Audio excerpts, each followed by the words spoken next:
வணக்கம் மக்களே. இன்று தமிழ்நாட்டின் முதலமைச்சரும் கோடிக்கணக்கான ரசிகர்களின் மனதில் இடம் பிடித்தவருமான தளபதி விஜய்யின் வாழ்க்கை பயணத்தைப் பற்றி பார்க்கலாம்.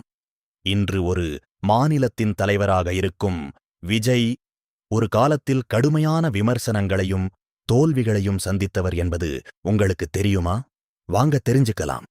விஜய்யின் முழு பெயர் ஜோசப் விஜய் சந்திரசேகர்.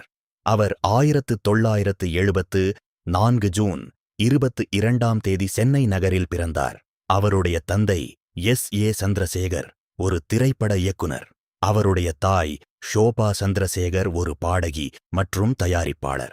சினிமா குடும்பத்தில் பிறந்தாலும் வெற்றி அவருக்கு எளிதாக கிடைக்கவில்லை. சிறுவயதிலேயே குழந்தை நட்சத்திரமாக சில திரைப்படங்களில் நடித்த விஜய் பின்னர் கதாநாயகனாக தமிழ் சினிமாவில் அறிமுகமானார்.